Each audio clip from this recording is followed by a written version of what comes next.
ऐसा मैंने सुना। एक समय भगवान श्रावस्ती में अनाथ पिंडक के जेतवन आराम में विहार करते थे।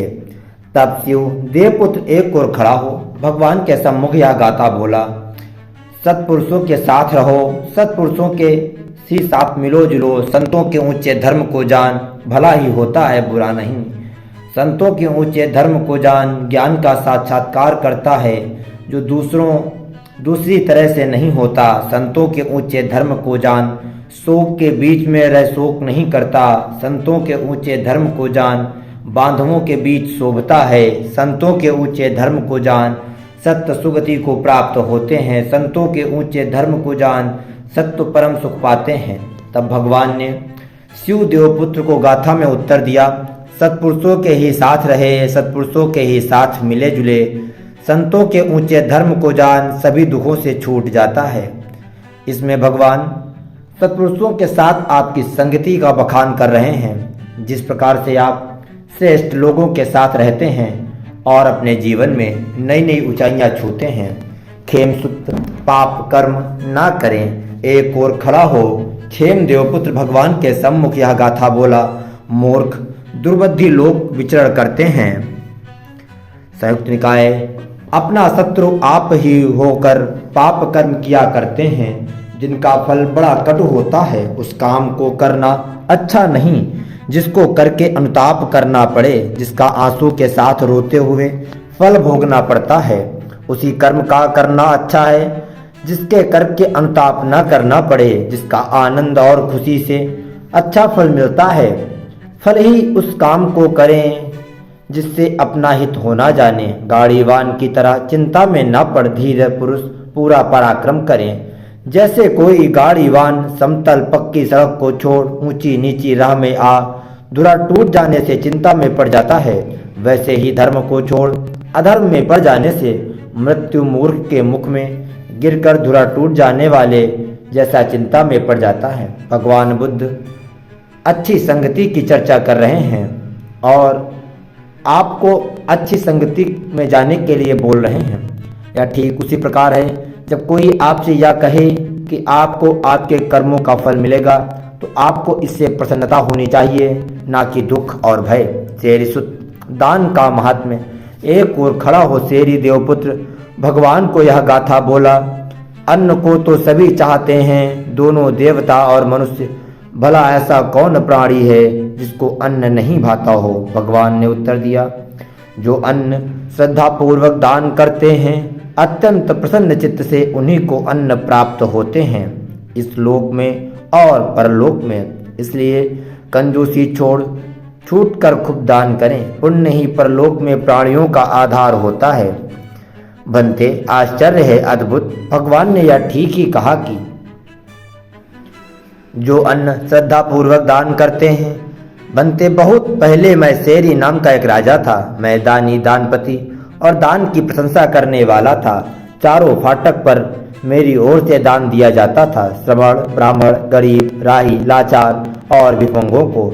बनते जब मैं जान जनाने में जाता तो वे कहने लगती, आप तो दान दे रहे हैं, हम नहीं दे रही हैं। अच्छा होता कि हम लोग भी आपके चलते दान करती और पुण्य कमाती। बनते तब मेरी मन में यह हुआ, मैं दानी दानपति और दान की प्रशंसा करने वाला हूँ, दान दूंगी ऐसा कहने वाली स्त्रियों में मैं क्या कहूँ। बनते तब मैंने पहले फाटक को उनके लिए छोड़ दिया, वहाँ स्त्रियों की ओर से दान दिया जाने लगा, मेरा दान लौट आता था। बनते तब मेरे बहाल किए क्षत्रियों ने मेरे पास आकर कहा, महाराज की ओर से दान दिया जाता है और स्त्रियों की ओर से भी दान दिया जाता है, किंतु हम लोगों की ओर से नहीं। महाराज के चलते हम लोग भी दान दें और पुण्य कमावें। बनते सो मैंने दूसरे फाटक को उन क्षत्रियों के लिए छोड़ दिया, वहाँ क्षत्रियों की ओर से दान दिया जाने लगा, मेरा दान लौट आता था।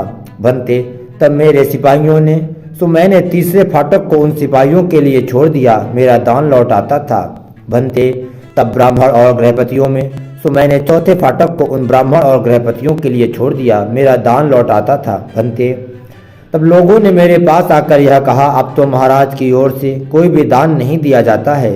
बनते इस पर मैंने उन लोगों को कहा, लोगों बाहर के प्रांतों से जो आमदनी उठती है उसका आधा राजमहल में ले आओ और आधे को वही दान कर दो श्रमण, ब्राह्मण, गरीब, राही, लाचार, भिखमंगों को। बनते, इस प्रकार बहुत दिनों तक दान कर मैंने जो पुण्य कमाए उसकी कहीं हद नहीं पाता। इतना पुण्य है, इतना उसका फल है, इतना काल तक स्वर्ग में रहना होगा। बनते, आश्चर्य है, अद्भुत है। भगवान ने ठीक ही कहा है। जो अन्न श्रद्धापूर्वक दान करते हैं अत्यंत प्रसन्न चित्त से, उन्हीं को अन्न प्राप्त होते हैं इस लोक में और परलोक में। इसलिए कंजूसी छूट कर खूब दान करें। पुण्य ही परलोक में प्राणियों का आधार होता है। घाटिकार शुद्ध बुद्ध धर्म से ही मुक्ति, अन्न से नहीं। एक और खड़ा हो। घाटिकार देवपुत्र भगवान के सम्मुख यह गाथा बोला। अभी लोक में उत्पन्न हुए अप्रमादी को प्रणाम। ऐसा मैंने सुना। एक समय कुछ भिक्षु हिमवंत के पास कौशल जंगलों में विहार करते थे। वे उद्यत, लंट, चपल, बकवादी, बुरी बात निकालने वाले, मूढ़ स्मृति वाले, असंप्रज्ञ, असमाहित, चंचल चित्त वाले, असंयत इंद्रियों वाले थे। तब जंतु देवपुत्र पूर्णिमा के उपोषक को जहाँ वे भिक्षु थे वहाँ आया। उसने उनसे भिक्षुओं को गाथाओं में कहा, पहले सुख से रहते थे। भिक्षु गौतम के श्रावक लोभ रहित भिक्षाटन करते थे। लोभ रहित रहने की जगह संसार की अनित्यता जान उनने दुख का अंत कर लिया। अब तो अपने को बिगाड़ गांव में जमींदार के ऐसा ठूंस कर खाते और पड़ रहते हैं। दूसरों के घर की चीजों के लोभी संग के प्रति हाथ जोड़ इनमें कितनों का प्रणाम करता हूँ। फूटे हुए वे अनाथ जैसे, मुर्दे फेंके हों वैसे जो प्रमत्त होकर रहते हैं उनके प्रति मैं ऐसा कहता हूँ। और जो अप्रमाद में विहार करते हैं उन्हें मेरा प्रणाम है। रोहितस्थ सुत, लोक का अंत चलकर नहीं पाया जा सकता, बिना अंत पाए मुक्ति भी नहीं।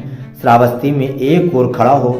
रोहितस्थ देवपुत्र भगवान से यह गाथा बोला। भंते, कहाँ ना कोई जन्मता है, ना बूढ़ा होता है, ना मरता है, ना शरीर छोड़कर फिर उत्पन्न होता है। भंते, क्या चल चल कर लोक का अंत जाना देख या पाया जा सकता है? आवुस, जहाँ ना कोई जन्मत है, ना बूढ़ा होता है, ना मरता है, ना शरीर कर फिर उत्पन्न होता, लोक के उस अंत को चल चल कर देखा या पाया जाना मैं नहीं बताता।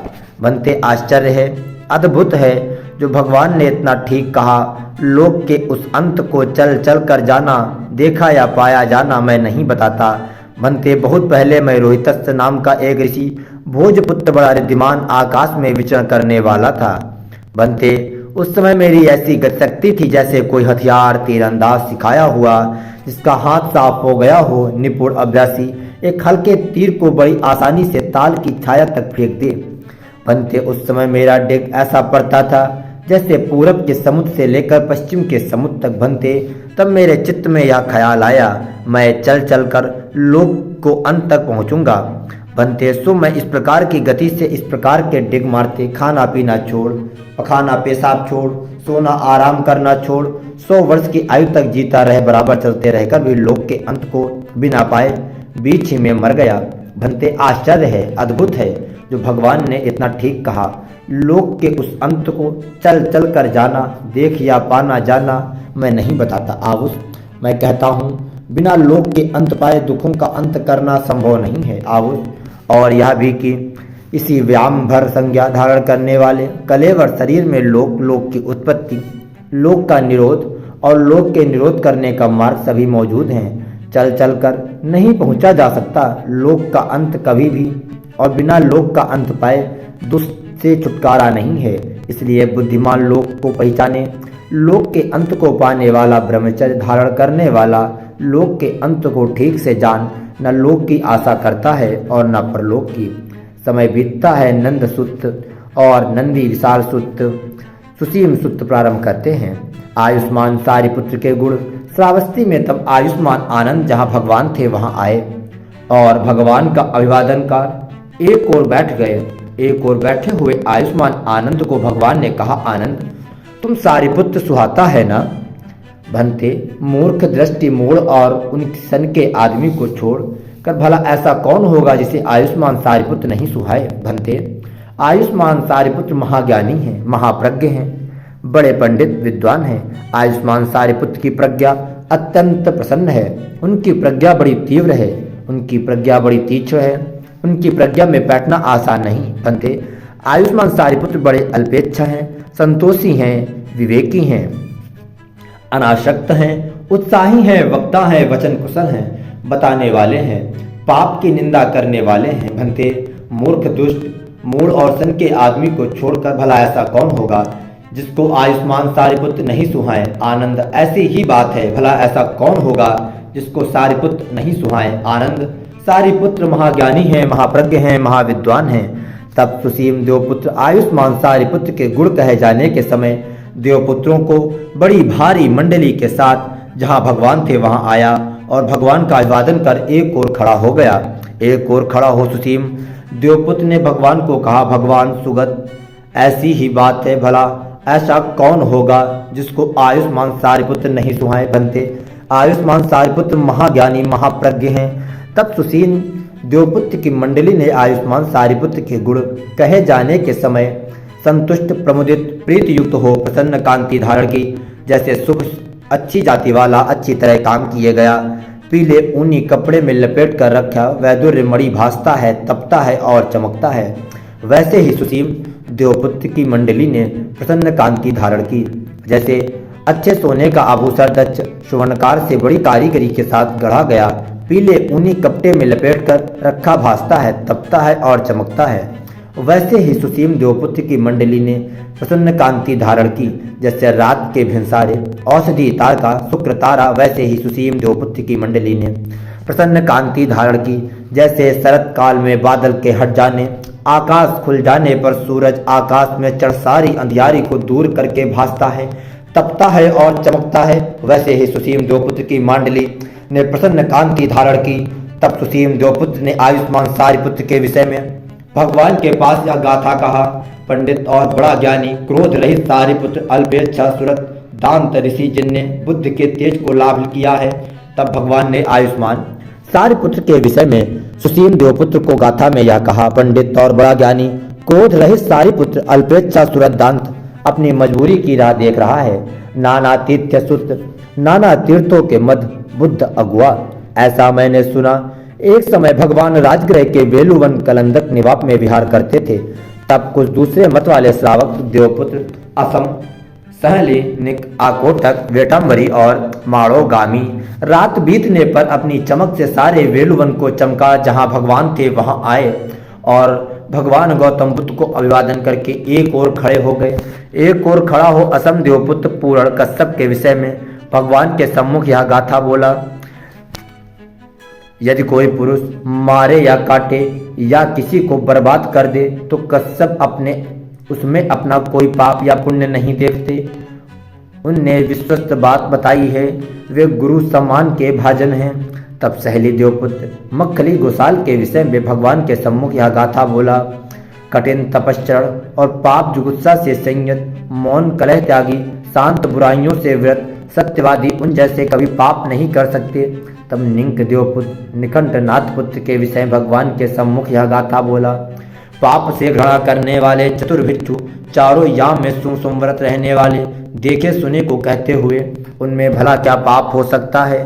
तब आकोटक देवपुत्र नाना तीर्थों के विषय में भगवान के सम्मुख यह गाथा बोला, पकुत, कातियान, निगर्ण और भी जो ये हैं मक्खली पूर्ण सामर्थ्य पाने वाले ये गढ़ के नायक हैं, ये भला सत्पुरुषों से दूर कैसे हो सकते हैं।